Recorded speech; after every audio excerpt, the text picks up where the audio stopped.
Hello and welcome to my YouTube channel. I'm Maria from Sew Through Time. Let's make some turn-of-the-century combinations.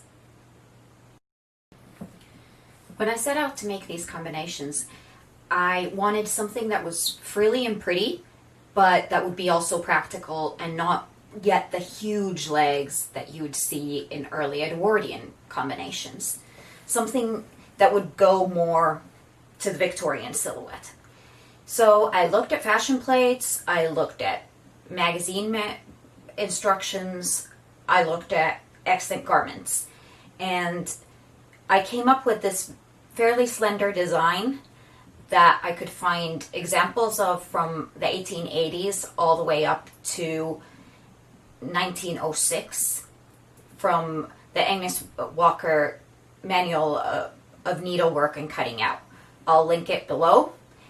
And I'll also link the V&A combinations that I used as my main inspiration.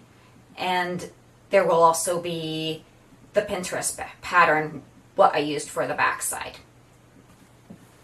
So what I'm doing here is I'm using the Agnes Walker guide. And there in the pattern, there's measurements that it gives you so that you draw first this square and you fill out the measurements according to what she says in the manual, and you draw dots. And this results in a pattern for the so-called standard body. And this seemed to work pretty well out for me because it seems to be about a 36 chest. The waist probably in the manual is maybe a 24. I'm not that small, but just cutting out the darts a little different and not curving the side quite as much as the original pattern has, I could make it work easily for me. But I'm fairly short-backed, so that area is something you really, if you want to make a pattern this way, you really want to check that out on your body. And remember to make mock-ups. I cut out the pattern by just putting both pieces on top of each other and then cutting out first the shape of them both together, and then I flipped it over to the back side and then just drew out the drawers back piece, and then flipped it over again and drew the extra little bits.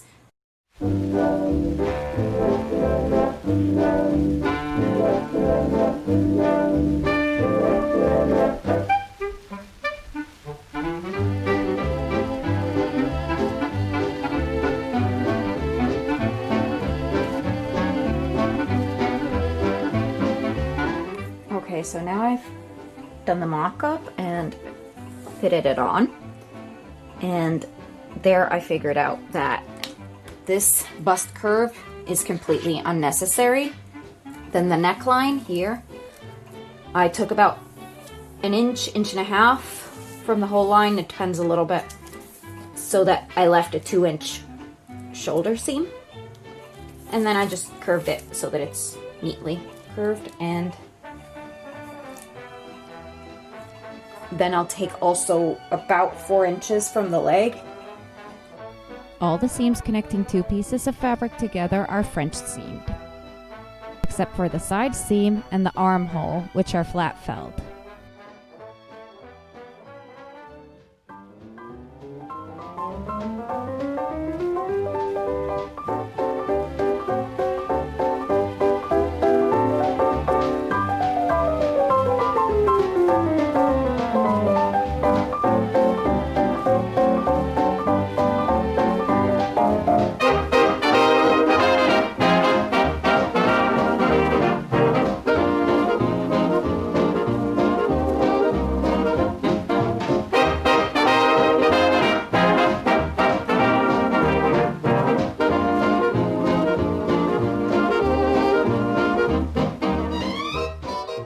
The leg opening edges are turned over twice and top stitched.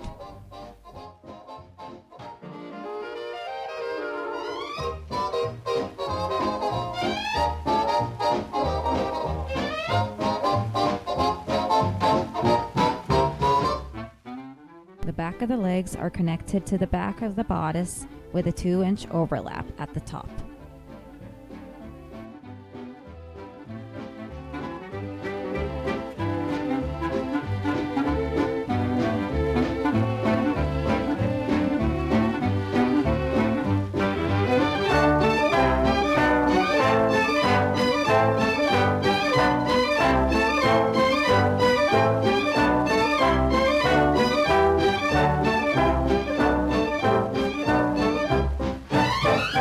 The neckline and the legs are hand hemmed.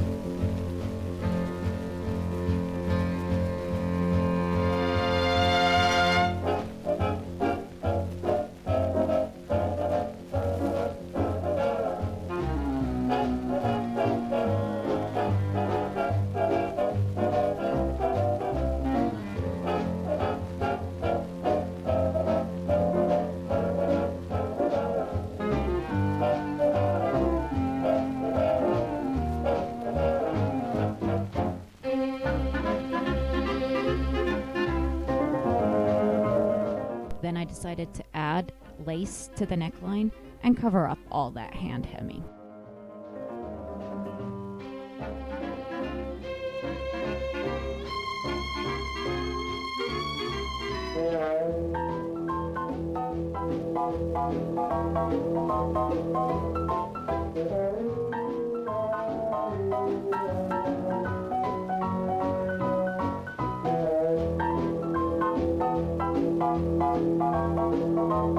Then I pinned on the insertion lace in the way that I wanted it to be on the bodice.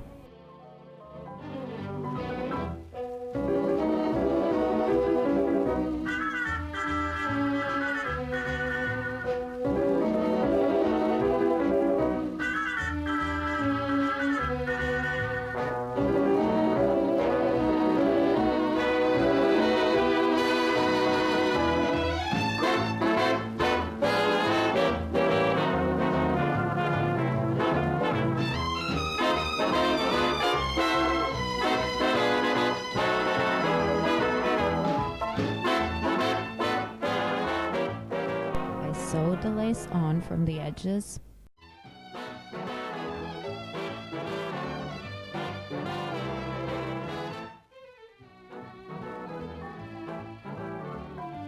And I cut the fabric carefully from the underside, making sure not to cut the lace.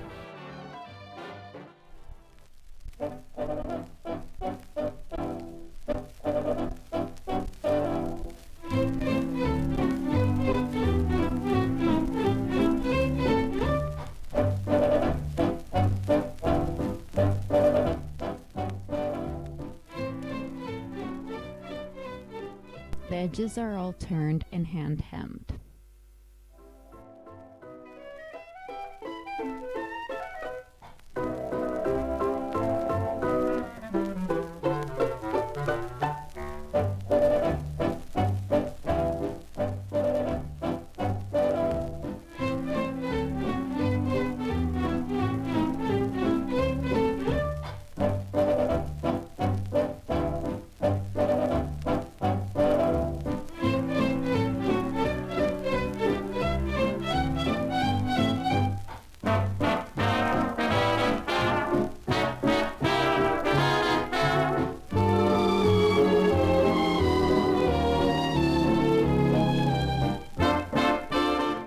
The sleeves are hemmed flat before inserting them into the armhole.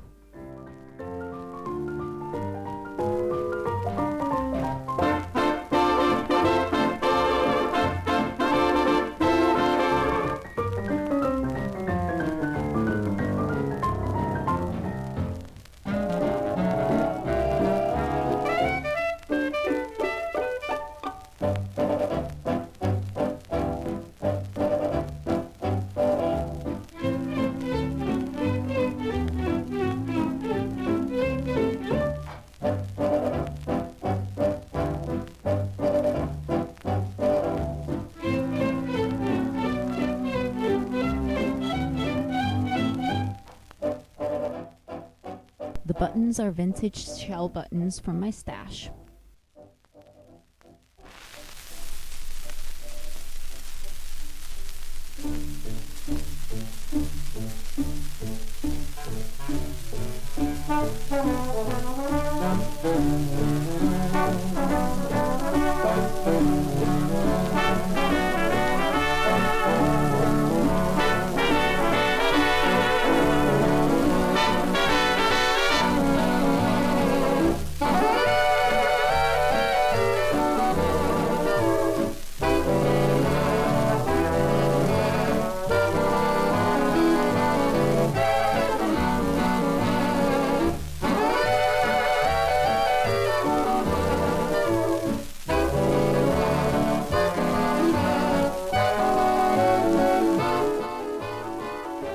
The buttonholes are hand sewn using a buttonhole twist silk.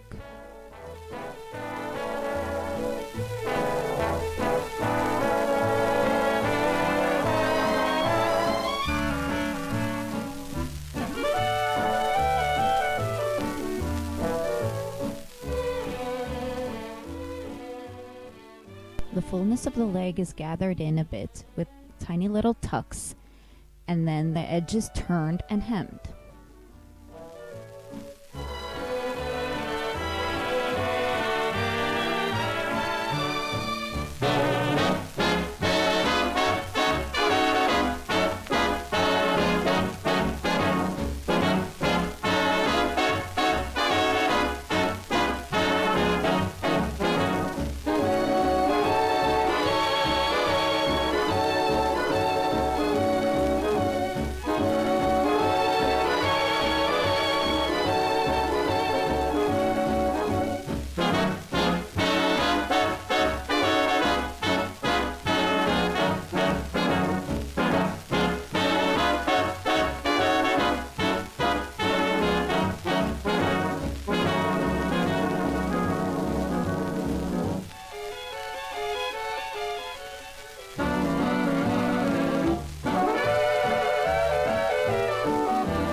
The lace is inserted by pleating it while you sew it on, and the edges are whipped together.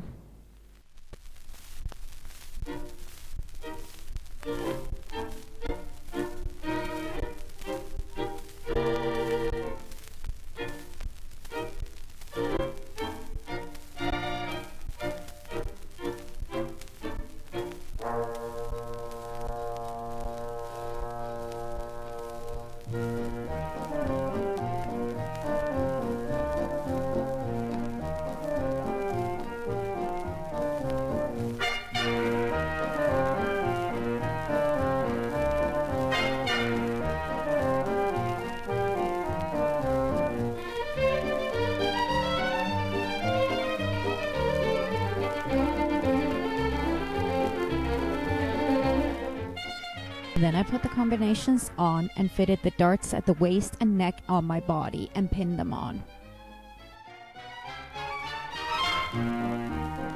Then they're top stitched down.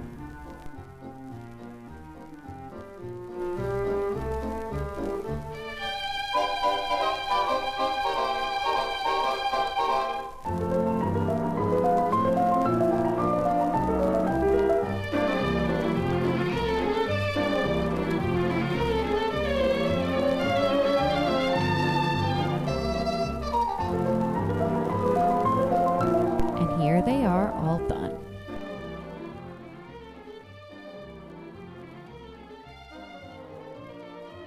They are really comfortable to wear, and I love how the little sleeves give you an extra sweat guard to protect your clothing. I hope you enjoyed this video, and please subscribe for more videos in the future. Bye!